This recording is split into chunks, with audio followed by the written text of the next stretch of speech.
தந்தை மைந்தன் தூய ஆவியின் நாமத்தினாலே துதியும் புகழும் மகிமையும் உண்டாவதாக. இந்த காணொலியின் மூலம் உங்கள் அனைவரையும் சந்திப்பதில் நான் மிகுந்த மகிழ்ச்சி அடைகின்றேன். ஜெபம் செய்வோம். எங்கள் நல்ல கடவுளே, இந்த நல்ல வேலைக்காக உங்களுக்கு நன்றி செலுத்துகிறோம். ஆண்டவரே, இந்த ஓய்வு நாள் காலை வேலை ஆராதனையில் கலந்து கொள்படியாக நீ தந்த கிருபைக்காக உங்களுக்கு நன்றி செலுத்துகிறோம். ஆண்டவரே, அந்த நாட்கள் முழுவதும் நீங்கள் காத்து வந்து இந்த 5ஆம் மாதத்தில் கூட கடைசி நாள் ஓய்வு நாளை சந்திக்க செய்த கிருபைக்காக நன்றி செலுத்துகிறோம். இந்த இக்கட்டான சூழ்நிலையிலும் கூட ஆண்டவரே, நீர் எங்கள் அனைவருக்கும் ஜீவனையும் சுகத்தையும் ஆரோக்கியத்தையும் தந்து காத்து வழிநடத்தினீர். அதற்காக உங்களுக்கு நன்றி செலுத்துகிறோம். ஆண்டவரே, இப்பொழுது கூட ஆண்டவரே, இந்த ஆராதனை முழுவதுமாக உங்கள் கருத்தில் கொடுக்கிறேன். இந்த ஆராதனை முழுவதும் உங்களது பிரசனம் எங்களோடு இருந்து எங்களை ஆசீர்வதிக்கட்டும். ஆண்டவரே, அடியனை மறைத்து நீர் வெளிப்படுங்க. நான் கொடுக்க போகிற செய்தியானது அனைவருக்கும் பிரயோஜனம் உள்ளதாக இருக்க திரும்பி சொல்லுங்கள். உங்களது கரம் என்னோடு இருந்து என்னை காத்து வழி நடக்கட்டும். ஆண்டவர் இயேசு கிறிஸ்து மூலமாய் ஜெபம் கேட்கிறோம் ஜீவனுள்ள நல்ல பிதாவே, ஆமென். திருமறை பாடங்கள் வாசிக்க கேட்போம். வாசிக்க தெரிந்து கொள்ளப்பட்ட 2ஆம் நிருப பாடம் 2 கொரிந்தியர் 13ஆம் அதிகாரம் 11 13 வசனங்கள் முடிய.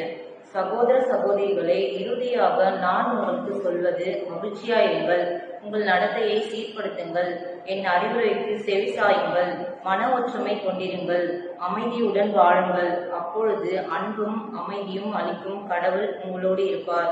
தூய முத்தம் கொடுத்து ஒருவரை ஒருவர் வாழ்த்துங்கள். இங்குள்ள இறைமக்கள் அனைவரும் உங்களுக்கு வாழ்த்து கூறுகிறார்கள். ஆண்டவர் இயேசு கிறிஸ்துவின் அருளும் கடவுளின் அன்பும் தூய ஆவியாரின் நட்புறவும் உங்கள் அனைவரோடும் இருப்பதாக. ஆமேன். வாசிக்க தெரிந்து கொள்ளப்பட்ட வேத பாடமும் வாசிக்க முடிந்தாயிற்று. ஆமேன் என்றார். வாசிக்க தெரிந்து கொள்ளப்பட்ட நற்செய்தி பாடம் யோவான் 1ஆம் அதிகாரம் 1-18 வசனங்கள் முடிய. யோவான் 1ஆம் அதிகாரம் 1-18 வசனங்கள் முடிய. தொடக்கத்தில் வாக்கு இருந்தது, அவ்வாக்கு கடவுளோடு இருந்தது, அவ்வாக்கு கடவுளாகவும் இருந்தது. வாக்கு என்னும் அவரே தொடக்கத்தில் கடவுளோடு இருந்தார். அனைத்தும் அவரால் உண்டாயின, உண்டானது எதுவும் அவரால் அன்றி உண்டாகவில்லை. அவரிடம் வாழ்வு இருந்தது, அவ்வாழ்வு மனிதருக்கு ஒளியாய் இருந்தது. அந்த ஒளி இருளில் ஒளிர்ந்தது, இருள் அதன் மேல் வெற்றி கொள்ளவில்லை. கடவுள் அனுப்பிய ஒருவர் இருந்தார், அவர் பெயர் யோவான். அவர் சான்று பகருமாறு வந்தார். அனைவரும் தம் வழியாக நம்புமாறு அவர் ஒளியை குறித்து சான்று பகர்ந்தார். அவர் அங்கே ஒளி அல்ல, மாறாக ஒளியை குறித்து சான்று பகர வந்தார். அனைத்து மனிதரையும் ஒளிவிக்கும் உண்மையான ஒளி உலகிற்கு வந்து கொண்டிருந்தது. ஒளியான அவர் உலகில் இருந்தார். உலகு அவரால் தான் உண்டானது, ஆனால் உலகு அவரை அறிந்து கொள்ளவில்லை. அவர் தமக்குரியவர்களிடம் வந்தார், அவருக்கு உரியவர்கள் அவரை ஏற்றுக்கொள்ளவில்லை. அவரிடம் நம்பிக்கை கொண்டு அவரை ஏற்றுக்கொண்ட ஒவ்வொருவருக்கும் அவர் கடவுளின் பிள்ளைகள் ஆகும் உரிமை அளித்தார். அவர்கள் இரத்தத்தினாலே உடல் இச்சையினாலோ ஆண்மகன் விருப்பத்தினாலோ பிறந்தவர்கள் அல்ல, மாறாக கடவுளால் பிறந்தவர்கள். வாக்கு மனிதர் ஆனார், நம்மிடையே குடிக்கொண்டார். அவர் மாட்சியை நாங்கள் கண்டோம். அருளும் உண்மையும் நிறைந்து விளங்கிய அவர் தந்தையின் ஒரே மகன் என்னும் நிலையில் இம்மாட்சியை பெற்றிருந்தார். யோவான் அவரை குறித்து, எனக்கு பின் வரும் இவர் என்னிடம் முன்னிடம் பெற்றவர், ஏனெனில் எனக்கு முன்பே இருந்தார் என்று நான் இவரை பற்றியே சொன்னேன் என உரத்த குரலில் சான்று பகர்ந்தார். இவரது நிறைவிலிருந்து நாம் யாவரும் நிறைவாக அருள் பெற்றுள்ளோம். திருச்சட்டம் மோசே வழியாக கொடுக்கப்பட்டது, அருளும் உண்மையும் இயேசு கிறிஸ்து வழியாக வெளிப்பட்டன. கடவுளை யாரும் என்றுமே கண்டதில்லை. ஆமென். ஆண்டவராக இயேசு கிறிஸ்துவின் நாமத்தினாலே உங்கள் அனைவருக்கும் அன்பின் வாழ்த்துக்களை தெரிவித்துக் கொள்கிறேன். நாம் இன்று தியானிக்கும்படியாக நம்முடைய பேராயில் கொடுத்திருக்கும் செம்பொருள் மூவொரு கடவுளை நாம் தொழுவோம். மூவொரு கடவுளை நாம் தொழுவோம். மூவொரு கடவுள் என்றால் என்ன என்று பார்த்தோம்னால், 3 வேறு வேறு கடவுள் என்று பொருள் அல்ல. 3 தன்மைகளை உடைய ஒரே கடவுளை குறிப்பிடுவதுதான் மூவொரு கடவுள் என்று பொருள்படும். அந்த 3 தன்மைகள் என்னவென்றால், பிதா, குமாரன், தூய ஆவி. தந்தை, மைந்தன், தூய ஆவி என்று 3 செயல்பாட்டினை கொண்ட ஒரே கடவுளை குறிப்பிடுவதுதான் மூவொரு கடவுள் என்று நாம் சொல்கின்றோம். அந்த மூவொரு கடவுளை நாம் தொழுது கொள்ள அழைக்கப்பட்டு இருக்கின்றதை நாம் பார்க்கின்றோம். இந்த 3 தன்மைகள் என்பது தந்தையாகிய கடவுள், மகனாகிய கடவுள், தூய ஆவியாகிய கடவுள் என்று 3 தன்மைகளை கொண்டதாக இருக்கும். இவ்வாறாக நாம் புரிந்து கொள்ள வேண்டும். இந்த உலகத்தின் படைப்பின் வரலாற்றில் பார்த்தோம் என்றால், என்றால் நாம் தந்தையாகிய கடவுளின் செயல்பாட்டினை நாம் பார்க்க முடியும்.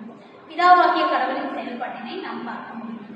உலகத்தின் மீட்பின் வரலாற்றில், அதாவது நம்முடைய பாவத்திலிருந்து நம்மை மீட்ட அந்த வரலாற்றில் நாம் பார்த்தோம் என்றால் குமாரனாகிய கடவுளின் செயல்பாட்டினை நாம் பார்க்க முடியும். மகனின் செயல்பாட்டினை நாம் பார்க்க முடிகின்றது. நம்மை தினம்தோறும் வழிநடத்துகின்றதை நாம் பார்த்தோம் என்றால் அந்த இடத்தில் நாம் தூய ஆவியின் செயல்பாட்டினை நாம் பார்க்கின்றோம்.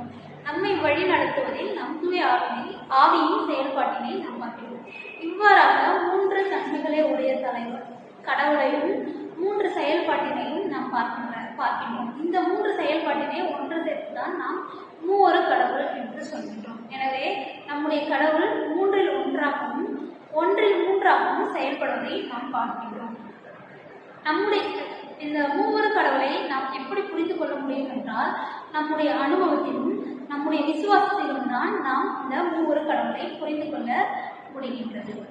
திருத்துவம், மூவொரு கடவுள் என்றாலும் திருத்துவம் என்றாலும் ஒரே பொருளை கொள்கின்றதாக இருக்கின்றது. திருத்துவம் என்றாலும் தந்தை மைந்தன் தூய ஆவிதான், மூவொரு கடவுள் என்றாலும் தந்தை மைந்தன் தூய ஆவிதான். இந்த மூவொரு கடவுளை நாம் நேரடியாக திருமறையில் எந்த இடத்திலும் பார்க்க முடியாது. ஆனால் அந்த மூவொரு கடவுளின் செயல்பாட்டினை நாம் பார்க்க முடியும். அதை குறித்து இந்த திருத்துவத்தை நாம் திருமறையில் அநேக இடங்களில் பார்க்க முடிகின்றதாக இருக்கின்றது. இந்த மூவொரு கடவுளை நாம் எப்படி புரிந்து கொள்ள முடியும் என்றால், அதற்கு ஒரு எடுத்துக்காட்டாக நாம் தண்ணீரை எடுத்தோம் என்றால், தண்ணீர் சாதாரண நிலையில் இருக்கும் பொழுது அது லிக்விட், அதாவது திரவ நிலையில் இருக்கின்றதை நாம் பார்க்கின்றோம். லிக்விட் ஸ்டேஜில் தண்ணீர் இருக்கும். அதே தண்ணீரை நாம் ஃப்ரிட்ஜில் வைத்தோம் என்றால் அந்த தண்ணீர் ஐஸ் கட்டியாக மாறுகின்றது நாம் பார்க்கின்றோம். கட்டி நிலைக்கு சாலிட் நிலைக்கு போகின்றதை நாம் பார்க்கின்றோம். அதே தண்ணீரை ஒரு பாத்திரத்தில் ஊற்றி அதை கொதிக்க வைத்தோம் என்றால் அது நீராவியாக செல்கின்றதை நாம் பார்க்கின்றோம். அந்த தண்ணீர் என்பது ஒன்றுதான். அது 3மே நாம் தண்ணீர் என்பதுதான் சொல்லுவோம். ஆனால் அந்த தண்ணீர் 3 நிலையாக வேறு வேறு செயல்பாட்டினை தருகின்றதை நாம் பார்க்கின்றோம். இவ்வாறாகத்தான் கடவுள், மூவொரு கடவுள் என்பவர் ஒருவர் தான். ஆனால் அவர் 3 தன்மைகளில் செயல்படுவதை நாம் பார்க்கின்றோம். தண்ணீரை எப்படி 3 நிலையில் இருக்கின்றதோ அதே மாதிரி நம்முடைய கடவுளும் 3 நிலையில் இருக்கின்றார். ஆனால் அது 3 வேறு வேறு மனிதர்கள் அல்ல, ஒரே மனிதன் தான், ஒரே கடவுள் தான். அதை நாம் நன்றாக புரிந்து கொள்ள வேண்டும். அதே போல் நம்முடைய உடலை எடுத்துக்கொண்டோமானால் நம்முடைய உடலை பிரித்தோம் என்றால் கூட ஆவி, ஆத்மா, சரீரம் என்று 3 நிலையில் நாம் இருக்கின்றோம். ஆனால் உடல் ஒன்றுதான். அந்த ஒரு உடலில் இந்த 3 செயல்பாட்டினை நாம் பார்க்கிறோம். அதே போல்தான் நம்முடைய ஆண்டவராக இயேசு கிறிஸ்துவும் ஒருவர் தான். ஆனால் அவர் பிதா, குமாரன், தூய ஆவி என்று 3 விதத்தில் செயல்படுவதை பார்க்கின்றோம். ஆனால் நாம் 3 கடவுள் என்று சொல்லக்கூடாது, ஒரே கடவுள் என்று தான் சொல்ல வேண்டும். ஒரே கடவுளை தான் நாம் தொழுது கொள்கிறோம், நாம் வணங்குகின்றோம், வழிபடுகின்றோம். எனவே இதை நாம் நன்றாக புரிந்து கொள்ள வேண்டும். அந்த புரிதல் என்பது நமக்கு மிகவும் அவசியமாக இருக்கிறது. மூவொரு கடவுள் என்பதை நாம் தெளிவாக புரிந்து கொள்ள வேண்டும். அந்த புரிதல் நமக்கு மிகவும் அவசியமாக இருக்கிறது. மூவொரு கடவுளை குறித்து திருமறையில் அநேக இடங்களில் நாம் பார்க்கின்றோம். அதாவது பழைய ஏற்பாட்டில் மூவொரு கடவுளின் செயல்பாட்டினை சில வசனங்களின் மூலமாக நாம் பார்க்கலாம். அதாவது தொடக்க நூல் 1ஆம் அதிகாரம் 1லிருந்து 3 வசனங்கள்ல பார்த்தோம். 1ஆம் அதிகாரம் உண்மையாகவே நாம் பார்த்தோம் என்றால் அது படைப்பின் வரலாற்றை கூறுவதாக இருக்கின்றது. கடவுள் எவ்வாறு ஒவ்வொன்றையும் படைத்தார் என்பதை நாம் பார்க்கின்றோம். அந்த படைப்பின் போது ஆண்டவராக இயேசு கிறிஸ்து வார்த்தையின் மூலமாக ஒவ்வொன்றையும் நாம் படைக்கின்றதை பார்க்கின்றோம். ஒளி தோன்றுக என்று சொன்னால் ஒளி தோன்றுகிறது. வார்த்தையின் மூலமாக படைக்கின்றது யாரு? நம்முடைய கடவுள், தந்தையாகிய கடவுள் படைக்கின்றார். எதன் மூலமாக படைக்கின்றார்? வார்த்தை. அந்த வார்த்தை தான் குமாரனாக செயல்படுகின்றதை நாம் பார்க்கின்றோம். குமாரனுடைய செயல்பாட்டினையும் நாம் பார்க்கின்றோம். அந்த 3ஆம் வசனத்தில் பார்த்தோம் என்றால் கடவுளின் ஆவி நீர்த்திரளின் மேல் அசைவாடி கொண்டிருந்தது என்பதை நாம் பார்க்கிறோம். தூய ஆவியையும் செயல்பாட்டினையும் நாம் அந்த இடத்திலே பார்க்கிறோம். இந்த 3 கடவுள், பிதா, குமாரன், தூய ஆவி, இந்த 3மே அந்த இடத்திலே செயல்படுகின்றதை நாம் இந்த வசனத்தின் மூலம் தெரிந்து கொள்கிறோம். ஆனால் திருத்துவம் மூவர் கடவுள் என்று அங்கு நேரடியாக சொல்லாமல் அவர்களுடைய செயல்பாட்டினை வைத்துதான் நாம் திருமறையில் பல இடங்களிலே எடுத்துக்காட்டாக இருக்கின்றது. அந்த மூவர் கடவுள் நேரடியாக நாம் திருமறையில் பார்க்க முடியாது. ஆனால் அவர்கள் செயல்பாட்டின் மூலம் தான் நம்மால் பார்க்க முடியும். அதே தொடக்க நூல் 1ஆம் அதிகாரம் 26ஆம் வசனத்தில் நாம் பார்த்தோம் என்றால், அப்பொழுது கடவுள் மானிடரை நம் உருவிலும் நம் சாயலிலும் உண்டாக்குவோம் என்று சொல்கின்றதை நாம் பார்க்கின்றோம். இப்போ கடவுள் வந்து அங்கே ஒருவராக இருந்தால் அங்க என்ன சொல்லியிருக்கார், என் உருவில் என் சாயலை உண்டாக்கினேன் அப்படி என்று சொல்லலாம். ஆனால் இந்த கடவுள் நம் உருவிலும் நம் சாயலை உண்டாக்குவோம் ஒருமையில் சொல்லாமல் பன்மையில் சொல்கின்றதை நாம் பார்க்கின்றோம். இப்போ இந்த வசனத்தின் மூலமாக நாம அந்த திரியேக கடவுளை பற்றி நாம் பார்க்கிறோம். திருத்துவத்தை நாம் உணர்ந்து கொள்ள முடிகின்றது. அவர் நம் என்று சொல்வது தந்தை மையம் தூயாவை மூவரையும் சேர்த்துதான் நம் என்று சொல்கின்றதை நாம் பார்க்கிறோம். அப்பொழுது இந்த வசனம் நம் என்றும் சொல்கின்றார், மட்டும் இல்லாமல் உண்டாக்குவோம் என்று சொல்கின்றார். அப்போ இங்க அந்த மூவரு கடவுளின் செயல்பாட்டினை நம்மால் புரிந்து கொள்ள முடிகின்றது. இந்த வசனத்தின் மூலம் அது நன்றாக தெரிகின்றது. அதே போல் ஏசாயா 6ஆம் அதிகாரம் 8ஆம் வசனத்துல பார்த்தோம் என்றால், மேலும் யாரை நான் அனுப்புவேன், நமது பணிக்காக யார் போவார், நமது பணிக்காக என்று சொல்கிறார். என் பணிக்காக யார் போவார் என்று கேட்காமல் நமது பணிக்காக யார் போவார் என்று கேட்கின்றதை நாம் பார்க்கின்றோம். அப்பொழுது நமது என்று சொல்லும் பொழுது அங்கேயும் பன்மை தன்மையை நாம் பார்க்கின்றோம். ஒருவர் இல்லாமல் அவரோடு சேர்ந்து வேறொருவர் இருக்கின்றதை நாம் பார்க்கின்றோம். அப்பொழுது அங்கேயும் அந்த தந்தை மைந்தன் தூய ஆவியின் செயல்பாட்டினை நாம் தெளிவாக பார்க்க முடிகின்றது. அதனால்தான் கடவுள் நமது பணிக்காக யார் போவார் என்று சொல்கின்றதை நாம் பார்க்கின்றோம். இவ்வாறாக திருமறையில் பழைய ஏற்பாட்டில் பல இடங்களில் நாம் ஒவ்வொரு கடவுளை குறித்து அதனுடைய செயல்பாட்டினை குறித்து நாம் பார்க்க முடிகின்றது. இப்போ புதிய ஏற்பாட்டில் பார்த்தோம் என்றால், புதிய ஏற்பாட்டில் மூவொரு கடவுளை குறித்து நாம் சில வசனங்கள் வழியாக நாம் பார்க்கலாம். லூக்கா 1ஆம் அதிகாரம் 35ஆம் வசனத்தில் நாம் பார்த்தோம் என்றால், லூக்கா 1ஆம் அதிகாரம் 35ஆம் வசனத்தில் நாம் பார்த்தோம் என்றால், வானதூதர் அவரிடம், தூய ஆவி உன் மீது வரும், உன்னத கடவுளின் வல்லமை உன்மேல் நிழலிடும், ஆதலால் உம்மிடம் பிறக்கப் போகும் குழந்தை தூயது, அக்குழந்தை இறைமகன் எனப்படும். இந்த வசனத்துல தூய ஆவி உன் மீது வரும், தூய ஆவி என்று தூய ஆவியானவரை குறிக்கின்றது நாம் பார்க்கின்றோம். உன்னத கடவுளின் வல்லமை உன் மீது நிழலிடும். உன்னத கடவுள் என்பது பிதாவை குறிக்கின்றதாக இருக்கின்றது. உன்னத கடவுளின் வல்லமை என்பது பிதாவை தந்தையை குறிக்கின்றதாக இருக்கின்றது. அதே போல் இக்குழந்தை இறைமகன் எனப்படும். இறைமகன் என்றால் குமாரனை குறிக்கின்றதாக இருக்கின்றது. அப்போ அந்த இடத்துல பிதா, குமாரன், தூய ஆவி, தந்தை மைந்தன் தூய ஆவியின் செயல்பாட்டினை நாம் பார்க்கின்றோம். மூவொரு கடவுளின் தன்மையை குறித்து நாம் இந்த இடத்திலே பார்க்கின்றோம். தெளிவாக நம்மளால் புரிந்து கொள்ள முடிகின்றதை நாம் பார்க்கிறோம். அதே போல் மத்தேயு 3ஆம் அதிகாரம் 16-17 வசனங்களிலும் கூட இந்த திருத்துவத்தை நாம் தெளிவாக புரிந்து கொள்வதற்கு அந்த வசனம் எடுத்துக்காட்டாக இருக்கின்றதை நாம் பார்க்கிறோம். அந்த வசனத்துல பார்த்தோம்னா மத்தேயு 3ஆம் அதிகாரம் 16-17 வசனத்துல நாம் பார்த்தோம் என்றால், இயேசு திருமுழுக்கு பெற்ற உடனே தண்ணீரை விட்டு வெளியேறினார். உடனே வானம் திறந்ததையும் கடவுளின் ஆவி புறா இறங்குவதை போல் நம்மீது வருவதையும் அவர் கண்டார். உடனே வானம் திறந்ததையும் கடவுளின் ஆவி புறா இறங்குவது போல் தம்மீது வருவதையும் அவர் கண்டார். அப்பொழுது என் அன்பார்ந்த மைந்தர் இவரே, இவர் பொருட்டு நான் குறிப்படைகிறேன் என வானத்திலிருந்து ஒரு குரல் கேட்கின்றது. இப்போ இந்த வசனத்துல பார்த்தோம்னா, இயேசு கிறிஸ்து வந்து திருமுழுக்கு எடுத்து வெளியே அந்த ஆற்றை விட்டு வெளியே வரும்பொழுது அங்கு ஒரு ஆவி வந்து அவர் மேல் இறங்குகின்றதை அவர் பார்க்கின்றார். இப்போ அந்த ஆவிதான் தூய ஆவியாரின் செயல்பாடு. இப்போ அந்த கடவுள் மீது அந்த தூய ஆவியாரின் செயல்பாடு வருகின்றதை நாம் பார்க்கின்றோம். அப்பொழுது வானத்திலிருந்து ஒரு சத்தம் கேட்கின்றது. என்ன சத்தம் கேட்கின்றது என்றால், என் அன்பார்ந்த மைந்தர் இவரே, இப்போ என்னுடைய பிரியமான நேசகுமாரன் இவரே என்று சொல்கின்றார். அப்போ அது வந்து கடவுளுடைய குரல், பிதாவினுடைய குரல் என்பதை நாம் பார்க்கின்றோம். அங்கு ஞானஸ்தானம் எடுக்கின்றதை தான் ஞானஸ்தானம் திருமுழுக்கு பெறுபவர் தான் குமாரன். இப்போ இங்க அந்த 3 செயல்பாடுகளை நாம் பார்க்கின்றோம். தூய ஆவியை இருக்கின்றதை பார்க்கின்றோம், குமாரனை பார்க்கின்றோம். அந்த வானத்திலிருந்து வருகின்ற சத்தம் வந்து பிதாவாகிய கடவுளுடைய சத்தம் என்பதையும் நாம் பார்க்கின்றோம். அப்பொழுது இங்கு மூவொரு கடவுளின் செயல்பாடு இங்கு தெளிவாக தெரிகின்றதை நாம் பார்க்கின்றோம். அதே போல் யோவான் 14ஆம் அதிகாரம் 7-11 வசனங்கள் மற்றும் 16ஆம் வசனம். இந்த வசனத்திலே பார்த்தோம் என்றால், தந்தை மைந்தன் தூய ஆவியின் செயல்பாட்டினை நாம் பார்க்க முடியும். அதில் மூவரும் ஒருவர் என்பதை இயேசு கிறிஸ்து கூறுகின்றதை நாம் பார்க்கின்றோம். இந்த வசனத்துல பார்த்தா, கடவுள் என்னுள்ளும் நான் அவர்களும் அப்படி என்று கடவுள் சொல்கின்றதை நாம் பார்க்கிறோம். அப்பொழுது ஒருவருள் இருப்பதை நாம் பார்க்கின்றோம். அந்த வசனத்தை படித்து பார்த்தோம் என்றால் அந்த திரியேக கடவுளின் செயல்பாட்டினை நாம் தெளிவாக பார்க்க முடிகின்றதாக இருக்கின்றது.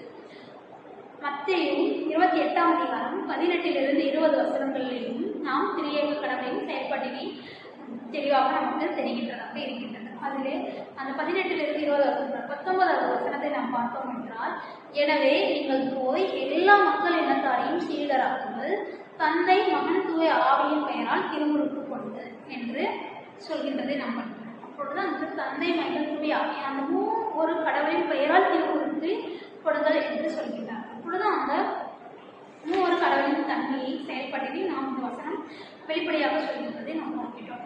அதே திருத்தூதர் பணிகள் 2ஆம் அதிகாரம் 33ஆம் வசனத்தில் நாம் பார்ப்போம் என்றால், அவர் கடவுளின் வலப்பக்கத்துக்கு உயர்த்தப்பட்டு வாக்களிக்கப்பட்ட தூய ஆவியை தம் தந்தையிடமிருந்து பெற்று பொழுந்தறினார்.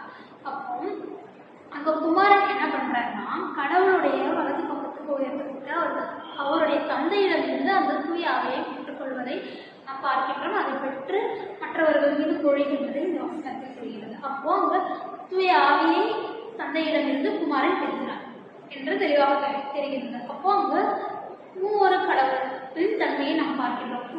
ஆண்டவராக இயேசு கிறிஸ்து உயிர் தெழுந்த பின்பு இந்த நிகழ்வு நடக்கின்றதை நாம் பார்க்கிறோம். அப்போ அங்க மூவொரு கடவுள் என்பதை தெளிவாக தெரிகின்றது. அது மட்டும் இல்லாமல் இந்த தன்மை மைந்தன் தூய ஆவி என்பவரை நாம் தனித்தனியாக பிரிக்க முடியாது. இவர்கள் மூவரும் ஒன்றாக இணைக்கப்பட்டிருப்பதையும் நாம் பார்க்கின்றோம். அதே போல் திருமறை புதிய ஏற்பாட்டில் இன்னும் பல பகுதியில் நாம் இந்த மூவொரு கடவுளை குறித்து அநேக இடங்களில் பார்க்க முடிகின்றதாக இருக்கின்றது. 1 கொரிந்தியர் 12ஆம் அதிகாரம் 4 - 6 வசனங்கள்ல பார்த்தோம். 4 - 6 வசனங்கள். 1 பேதுரு 1ஆம் அதிகாரம் 2ஆம் வசனத்திலும் 2 கொரிந்தியர் 13ஆம் அதிகாரம் 14ஆம் வசனம். 2 கொரிந்தியர் 13ஆம் அதிகாரம் 14ஆம் வசனம். இந்த வசனங்களிலெல்லாம் பார்த்தோம் என்றால் மூவொரு கடவுளின் செயல்பாட்டினை நாம் தெளிவாக புரிந்து கொள்ள முடியும். மூவொரு கடவுளை பற்றிய ஒரு தெளிவான புரிதல் நமக்கு கிடைக்கின்றதை நாம் பார்க்கின்றோம். எனவே இவ்வாறு திருமறையில் பல இடங்களில் நாம் மூவொரு கடவுளை பற்றியும் அவருடைய தன்மையை பற்றியும் நமக்கு வசனங்களின் மூலம் இயேசு கிறிஸ்து தெளிவுபடுத்துகின்றதை நாம் பார்க்கிறோம். எனவே அந்த மூவொரு கடவுள் என்பவர் வேறு வேறு என்று நாம் நினைக்காமல் மூவொரு கடவுளும் ஒரே கடவுள் என்பதை நாம் நன்றாக புரிந்து கொள்ள வேண்டும். அப்போ அதை புரிந்து கொண்ட அந்த மூவொரு கடவுளை நாம் வணங்க நாம் நம்மளை பழக்கிக் கொள்ள வேண்டும். அந்த திருத்துவத்தை நமக்கு மிகவும் அவசியமான ஒன்றாக அந்த திருத்துவம் விளங்குகின்றதை நாம் புரிந்து கொள்ள வேண்டும்.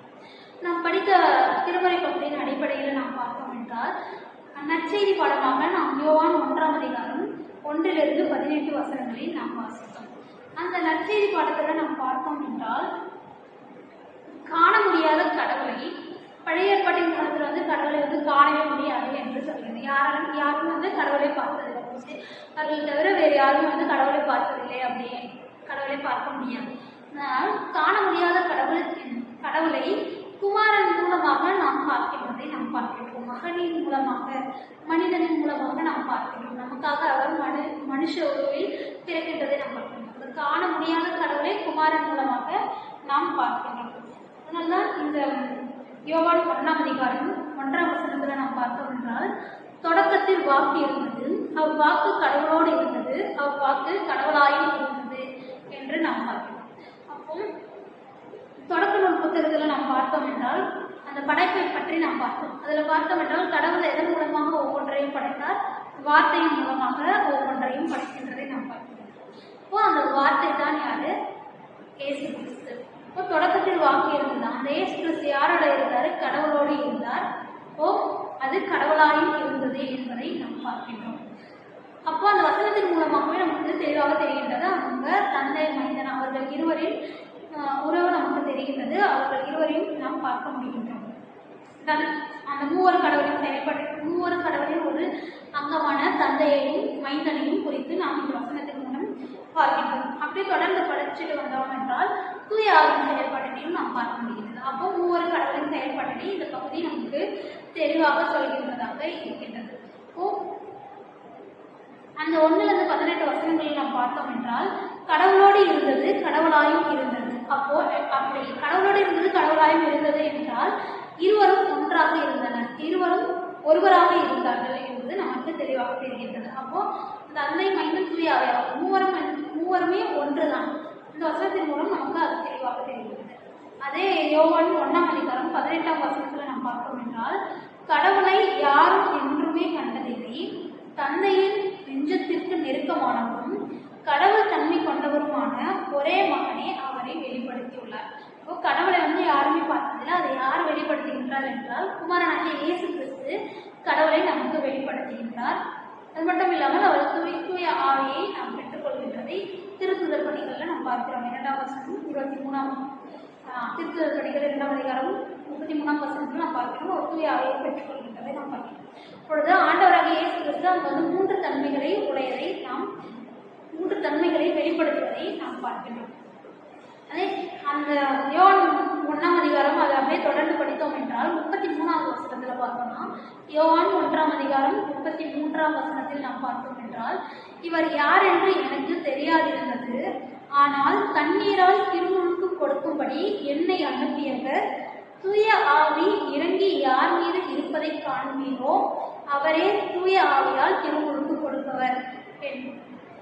கொடுப்பவர் என்று சொல்கின்றார். அப்போ இவர் யார் என்று எனக்கு தெரியாது அப்படின்னு யோவான் சொல்கின்றதை நாம் பார்க்கிறோம். யாரை சொல்கிறார் என்றால் இயேசு கிறிஸ்து அவர் சொல்கின்றார், அவர் யார் என்று எனக்கு தெரியாது, ஆனால் தண்ணீரால் திருமுழுக்கு கொடுக்கும்படி. யோவானை யார் அனுப்பியது? முதல் இயேசு கிறிஸ்து வருவதற்கு முன்னாடியே யோவான் தண்ணீரால் திருமுழுக்கு கொடுக்கின்றதை நாம் பார்க்கின்றோம். அப்பொழுது அவர் சொல்கின்றார், நான் உங்களுக்கு தண்ணீரால் தான் திருமுழுக்கு கொடுக்கிறேன், ஆனால் பின்னே வருபவர் உங்களுக்கு தூய ஆவியினாலும் அக்கினியினாலும் திருமுழுக்கு கொடுப்பார் என்று யோவான் சொல்கின்றதை நாம் பார்க்கிறோம். அதனால ஆனால் தண்ணீரால் திருமுழுக்கு கொடுக்கும்படி என்னை அனுப்பியவர். இப்போ யோவானை யார் அனுப்புகிறார்? தண்ணீரால் திருமுழுக்கு கொடுக்க சொல்லி கடவுள் அனுப்பியிருப்பதை நாம் பார்க்கிறோம். அவர் தான் தூய ஆவி இறங்கி யார் மேல் இருப்பதை காண்கிறோ அவரை தூய ஆவியினால் திருமுழுக்கு கொடுப்பவர். யார் என்ன அனுப்புனாங்களோ அவர் என்ன சொல்றாருன்னா, யார் மேல தூய ஆவி இறங்குமோ அவர் தான் தூய ஆவியினால் திருமுழுக்கு கொடுப்பவர் என்று சொல்கின்றது நாம் பார்க்கிறோம். அப்பொழுது கடவுள் நாம் வெளிப்படுகின்றதை நாம் பார்க்கின்றோம், தூய ஆவி வெளிப்படுகின்றதை நாம் பார்க்கின்றோம். தூய ஆவி யார் மேல இறங்குது அப்படின்னு பார்த்தா அது குமாரன் மேல இறங்குவதை நாம் பார்க்கின்றோம். அப்பொழுது அந்த 3 தன்மைகளும் வெளிப்படுவதை நாம் பார்க்கின்றோம், 3 தன்மைகளும் செயல்படுவதை நாம் பார்க்கின்றோம். இதுவும் தூய ஆவிக்கு எடுத்துக்காட்டாக இருக்கின்றது. முதல் வசனத்துல பார்த்தோம்னா கடவுள் தந்தை மைந்தனை குறித்து மட்டும் பார்த்தோம். அதே 33ஆம் வசனத்துல தூய ஆவியின் செயல்பாட்டினையும் நாம் பார்க்கின்றோம். அப்போ இந்த 33ஆம் வசனம் என்பது தந்தை மைந்தன் தூய மூவரையும் குறித்தும் தெளிவாக சொல்கின்றதை நாம் பார்க்கின்றோம். இங்கு ஒருவரே மூவராக செயல்படுகின்றதை நாம் பார்க்கிறோம். எனவே இந்த 3 கடவுளை நாம் நன்றாக புரிந்து கொள்ள வேண்டும். அதை நாம் விசுவாசத்தின் மூலமாகவும் நம்முடைய உணர்தலின் மூலமாகவும் புரிதலின் மூலமாகவும் மட்டுமே அந்த 3 கடவுளை நம்மால் ஏற்றுக்கொள்ள முடியும்.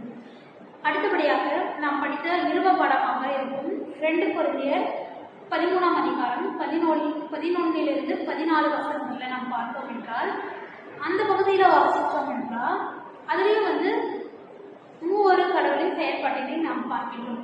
அங்கு பவுல் அவங்க சபை மக்களுக்கு 3 கடவுளின் நாமத்திற்கு ஆசீர்வாதம் கொடுக்கின்றதை நாம் பார்க்கின்றோம். அந்த 13ஆம் வசனங்களை நாம் பார்த்தோம் என்றால், ஆண்டவராக இயேசு கிறிஸ்துவின் அருளும் கடவுளின் அன்பும் தூய ஆவியாரின் நட்புறவும் உங்கள் அனைவரோடும் இருப்பதாக.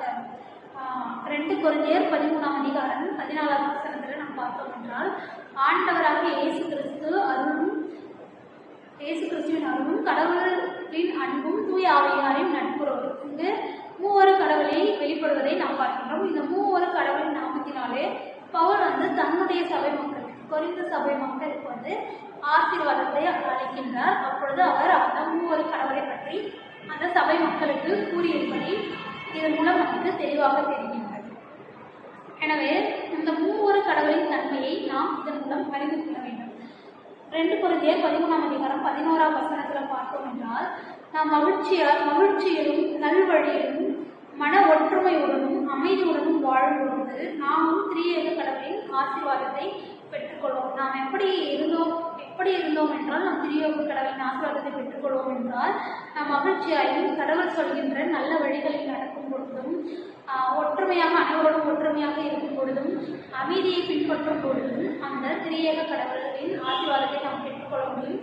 அந்த திரியேக கடவுளின் செயல்பாட்டினையும் நாம் தெளிவாக புரிந்து கொள்ள முடிகின்றதை பார்க்கிறோம். இந்த 2 திருமறை பகுதியிலுமே நமக்கு திரியேக கடவுளின் செயல்பாடு நமக்கு தெளிவாக தெரிகின்றது. தந்தை மைந்தன் தூய ஆவியின் செயல்பாடு தெளிவாக தெரிகின்றது. அந்த மூவரும் 3 தனித்தனி நபர் அல்ல, மூவரும் ஒருவரே. அந்த 3 செயல்பாட்டினையும் ஒருவர் தான் செய்கின்றார் என்பது நமக்கு இந்த திருமறை மூலம் தெளிவாக தெரிகின்றது. எனவே நாம் தந்தை மைந்தன் தூய ஆவி அல்லது பிதா குமாரன் பரிசுத்த ஆவி இவை 3ம் ஒன்று என்பதை நாம் எப்படி புரிந்து கொள்ள முடியும் என்றால் நம்முடைய விசுவாசத்தினாலும் நம்முடைய புரிந்து கொள்ளுதலினாலும் மட்டுமே நாம் அதை உணர முடியும். இவ்வாறாக நாம் உணர்ந்து கொள்ள வேண்டும். முக்கியமானது விசுவாசத்தினால் நாம் இந்த மூவொரு கடவுளின் செயல்பாட்டை நாம் உணர்ந்து கொள்ள வேண்டும். அதை உணர்ந்து நம் மூவொரு கடவுளை வணங்குவோம். மூவொரு கடவுளின் தன்மையை அனுபவிக்கவும் அவருடைய ஆசீர்வாதத்தை பெற்றுக்கொள்ளவும் அந்த மூவொரு கடவுள் நமக்கு துணையாக இருப்பாராக. எனவே நாம் அதை விசுவாசித்து உணர்ந்து அதை அறிந்து கொள்ள வேண்டும். இவ்வாறாக நமக்கு மூவொரு கடவுள் ஆசீர்வாதத்தை தந்து நம்மை வழி நடத்துவாராக. முத்தொழிலோனே நமஸ்காரம், மூன்றில் ஒன்றோனே நமஸ்காரம், கர்த்தாதி கர்த்தா கருணை சமுத்ரா நித்ய திரியேக நமஸ்காரம், கர்த்தாதி கர்த்தா கருணை சமுத்ரா நித்ய திரியேக நமஸ்காரம். எனவே இந்த தந்தை மைந்தன் தூய ஆவியின் ஆசீர்வாதத்தை நாம் பெற்றுக்கொள்வோம். அதை நாம் விசுவாசித்து அதை உணர்வோம். கர்த்தர் தம்மை இந்த அவசரங்களை ஆசீர்வதிப்பாராக. ஆமென். திருச்சபையாருக்கு அறிவிக்க வேண்டிய அறிவிப்புகள். இந்த வாரத்தில் தன்னுடைய பிறந்தநாளை கொண்டாடுகின்றவர்கள் ஜேக்கப் சூர்யா 31/5 அன்று தன்னுடைய பிறந்தநாளை கொண்டாடுகின்றார். சந்தியா 1/6 அன்று தன்னுடைய பிறந்தநாளை கொண்டாடுகின்றார். S Sarvesh, Usharani Devasundaram, Beulah Sasikumar, Regina அவர்கள் 2/6 அன்று தன்னுடைய பிறந்தநாளை கொண்டாடுகின்றார்கள். கனகராஜ், கிளாடிஸ் மரியதாஸ் அவர்கள் 5/6 அன்று தன்னுடைய பிறந்த நாளை கொண்டாடுகின்றார்கள். இவர்கள் அனைவருக்கும் பிறந்தநாள் வாழ்த்துக்களை திருச்சபையின் சார்பிலே தெரிவித்துக் கொள்கின்றோம். திரு ஜி பால் மர்சி பால் தம்பதியினர், திரு வி செபஸ்டின் ஜாக்குலின் தம்பதியினர் திருமண நாளை கொண்டாடுகின்றார்கள். இவர்களுக்கு திருச்சபையின் சார்பிலே திருமண நாள் வாழ்த்துக்களை தெரிவித்துக் கொள்கின்றோம். திருமண அறிக்கை. தென்னிந்திய திருச்சபை, சென்னை பேராயம், வேப்பம்பட்டு குருசேகரம், நல்விற்பர் ஆலயம், வேப்பம்பட்டு சபையை சேர்ந்த காலம் சென்ற திரு முருகேசன், திருமதி ஜோதி முருகேசன் அவர்களின் மகன் செல்வன் திரு எம் சந்தோஷ்குமார் அவர்களுக்கும், இதே சபையை சேர்ந்த திரு திருமதி செல்வம் தம்பதியினரின் மகள் செல்வி எஸ் லில்லி அவர்களுக்கும் திருமணம் செய்ய நிச்சயிக்கப்பட்டுள்ளது. இவர்கள் இருவரும் இத்திருமணத்தில் இணைக்கக்கூடாதபடி நியாயமான கோரிக்கைகள், தடைகள் இருப்பின் அதை சபை ஆய்வருக்கு எழுத்தின் மூலம் தெரிவிக்கும்படி கேட்டுக்கொள்கிறோம். இது இவர்களுக்கு முதலாம் திருமண அறிக்கை. ஜெபிப்போம். எங்கள் நல்ல கடவுளே, இந்த ஆசீர்வதிக்கப்பட்ட நல்ல வேலைக்காக உங்களுக்கு நன்றி செலுத்துகிறோம். ஆண்டவரே, இந்த ஆராதனை முழுவதும் ஒரு கரம் எங்களோடு இருந்து எங்களை வழிநடத்திய கிருபைக்காக உங்களுக்கு நன்றி செலுத்துகிறோம். ஆண்டவரே, நாங்கள் கேட்ட உங்களுடைய செய்தியின்படி ஆண்டவரே, திரியேக கடவுளை நாங்கள் புரிந்து கொண்டு அவருடைய செயல்பாட்டினை நாங்கள் உணர்ந்து மூவரு கடவுள் ஒரே தன்மையை உடைய கடவுள் என்பதை நாங்கள் உணர்ந்து கொண்டு அவரை நாங்கள் விசுவாசிக்க எங்களுக்கு தரும் கிருபைக்காக மக்கள் நன்றி செலுத்துகிறோம். அதை நாங்கள் எங்கள் மனதில் நன்றாக புரிந்து கொள்ளும்படியாக தந்த கிருபைக்காக மக்கள் நன்றி செலுத்துகிறோம். ஆண்டவரே, எங்கள் திருச்சபையில் கூட பிறந்த நாட்களை கொண்டாடுகின்ற ஒவ்வொருவருக்காகவும் ஜெபிக்கிறோம். ஆண்டவரே, அவர்கள் வாழ்வில் ஒரு ஆண்டை கூட்டி கொடுத்த கிருபைக்காக மக்கள் நன்றி செலுத்துகிறோம். அவர்களுக்கு தேவையான ஆசீர்வாதங்களும் நன்மைகளும் அவர்களுக்கு நிறைவாய் கிடைக்க நீங்கள் கிருபை செய்யுங்க. ஆண்டவரே, அவர்களையும் அவர்கள் குடும்பங்களையும் ஆசீர்வதிங்க. திருமண நாளை கொண்டாடுகின்றவர்களை கருத்தில் கொடுக்கிறேன். அவர்கள் வாழ்வில் மட்டும் அவர்களை ஒன்றாக சமாதானத்தோடு சந்தோஷத்தோடு குடும்பமாக அவர்களை வழிநடத்தி வந்த கிருபைக்காக நமக்கு நன்றி செலுத்துகிறோம். ஆண்டவரே, அவர்களையும் ஆசீர்வதிங்க. அவர் குடும்பத்தில் உள்ள ஒவ்வொருவரையும் நீங்கள் ஆசீர்வதித்து வழிநடத்துங்க ஆண்டவரே. அவர்கள் இன்னும் அநேக திருமண நாட்களை காணவும் நீங்கள் கிருபை செய்யுங்க அப்பா. ஆண்டவரே, இந்த திருச்சபையில் சுகவீனமாக இருக்கின்ற ஒவ்வொருவருக்காகவும் நாங்கள் ஜெபிக்கிறோம். அவர்களுக்கு நல்ல சுகத்தையும் பலத்தையும் ஆரோக்கியத்தையும் நிறைவாய் தந்து காத்து வழிநடத்துங்க ஆண்டவரே. அவர்கள் திருச்சபை மக்கள் ஒவ்வொருவருக்காகவும் நாங்கள் ஜெபிக்கிறோம் ஆண்டவரே. இந்த கொரோனா காலகட்டத்திலும் கூட நீங்கள் எங்கள் அனைவருக்கும் நல்ல ஆரோக்கியத்தையும் ஜீவனையும் கொடுத்து காத்து கொண்டு வந்திருக்கிறீர். அதற்காக உங்களுக்கு நன்றிகளை செலுத்துகிறோம் ஆண்டவரே. இனிமேலும் எங்களுக்கு எந்த நோய் நொடியும் எந்த தொற்றும் எங்களை நெருங்காதபடி நீரே உங்களுடைய இரத்த கோட்டைகளை வைத்து எங்கள் அனைவரையும் கூடி காத்துக்கொண்டு வழிநடத்துங்க ஆண்டவரே. குறிப்பாக எங்கள் திருச்சபையில் இருக்கும் சிறியோர்களுக்காக ஜெபிக்கிறோம். அநேக சிறியோர்களுக்கு இந்த தொற்று பரவுகின்றதை நாங்கள் கேட்கிறோம் ஆண்டவரே. ஆண்டவரே, எங்கள் திருச்சபையில் இருக்கும் அனைத்து சிறு பிள்ளைகளையும் நீங்கள் காத்துக்கொள்ளுங்க ஆண்டவரே. அனைவரையும் ஆசீர்வதிங்க. அவர்களோடு உங்கள் கரம் இருந்து அவர்களை வழிநடத்தட்டும் ஆண்டவரே. ஒவ்வொரு குடும்பத்தினருக்காகவும் ஜெபிக்கிறோம். அனைத்து குடும்பத்திலும் உமது ஆசீர்வாதத்தினால் நிரப்புங்க ஆண்டவரே. அவர்களை பலப்படுத்துங்க. ஒவ்வொரு குடும்பத்தின் தேவைகளையும் சந்திங்க ஆண்டவரே. இந்த காலகட்டத்திலும் ஒவ்வொருவரும் வேலைக்கு செல்லாமல் இருக்கின்றார்கள். அவர்களுக்கு தேவையான பொருளாதார தேவைகள் அனைத்தையும் நீரே சந்தித்து அவர்களை ஆசீர்வதித்து வழிநடத்துங்கப்பா ஆண்டவரே. இந்த நேரத்திலும் கூட நாங்கள் மருத்துவர்களுக்காகவும் செவிலியர்களுக்காகவும் கள பணியாளர்களுக்காகவும் ஜெபிக்கிறோம் ஆண்டவரே. அவர்கள் இந்த நேரத்திலும் கூட அனைத்து மக்களுக்காகவும் உழைத்து கொண்டிருக்கிறார்கள். அவர்களுக்கு தேவையான ஆரோக்கியத்தை தந்து ஆசீர்வதிங்க, சுகத்தை தந்து ஆசீர்வதிங்க ஆண்டவரே. அவர்களுக்கு தேவையான நோய் எதிர்ப்பு சக்தியை தந்து அவர்களை காத்து பராமரித்து வழிநடத்துங்க ஆண்டவரே. அவர்களையும் அவர்கள் குடும்பத்தையும் ஆசீர்வதிங்க. அவர்கள் செய்யும் நன்மைகளால் ஆசீர்வதிக்கப்பட நீங்கள் கிருபை செய்யுங்க அப்பா ஆண்டவரே. எங்கள் திருச்சபைக்காக ஜெபிக்கிறோம். உங்கள் திருச்சபையின் தேவைகள் அனைத்தையும் சந்திங்க ஆண்டவரே. பொருளாதார தேவைகளை சந்திங்க. திருச்சபையில் கீழே இருக்கும் கிளை சபைகளுக்காக ஜெபிக்கிறோம். கிளை சபையில் இருக்கும் ஒவ்வொரு மக்களுக்காகவும் ஜெபிக்கிறோம் அப்பா. அவர்கள் அனைவரையும் ஆசீர்வதிங்க. அவர்கள் குடும்பத்தின் தேவைகளை சந்திங்க. அனைவரும் குடும்பமாய் ஆசீர்வதித்து வழிநடத்துங்க ஆண்டவரே. இன்றைக்கு கூட திருமண அறிக்கை வாசித்த சந்தோஷ்குமார், லில்லி இருவருக்காகவும் நாங்கள் ஜெபிக்கிறோம் ஆண்டவரே. ஆண்டவரே, அவர்களுடைய திருமணமானது நல்லபடியாக நடக்க நீங்கள் கிருபை செய்யுங்க. அந்த திருமணத்திற்கு தேவைகள் என்னென்ன இருக்கின்றதோ அதை அனைத்தையும் நீரே சந்தித்து ஆசீர்வதிங்க ஆண்டவரே. அந்த குடும்பத்தினருக்கு தேவையான பொருளாதார தேவைகளை சந்தித்து காத்து வழிநடத்துங்க ஆண்டவரே. அந்த இரு குடும்பத்தினரோடும் ஒரு கரம் இருந்து அவர்களுக்கு என்னென்ன தேவையோ அவர்களுக்கு தேவையான ஆலோசனைகள் அனைத்தையும் தந்து நீரே காத்து வழிநடத்துங்கம்மா. மீண்டுமாக எங்கள் திருச்சபை மக்களுக்காக நாம் ஜெபிக்கிறோம். அனைவரையும் ஆசீர்வதிக்க வழிநடத்தும். இனி வரும் காலங்களிலும் உங்கள் கரம் அனைத்து மக்களோடும் இருந்து அனைவரையும் காத்து பராமரிக்கட்டும். ஆண்டவராகிய இயேசு கிறிஸ்து மூலமாக ஜெபம் கேட்கிறோம் ஜீவனுள்ள நல்ல பிதாவே, ஆமென். என் ஆத்மாவே கர்த்தரை ஸ்தோத்திரி, என் முழு உலக பரிசுத்த நாமத்தை ஸ்தோத்திரி. என் ஆத்மாவை கர்த்தரை ஸ்தோத்திரி, கர்த்தர் செய்த சகல உபகாரங்களையும் மறவாதே. நம்முடைய ஆண்டவராகிய இயேசு கிறிஸ்துவின் கிருபையும் பிதாவாகிய தேவனுடைய அன்பும் தூய ஆவியின் ஐக்கியமும் அரவணைப்பும் நம் அனைவரோடும் இன்றும் சதா காலங்களிலும் நீடித்து நிலைத்திருப்பதாக. ஆமென்.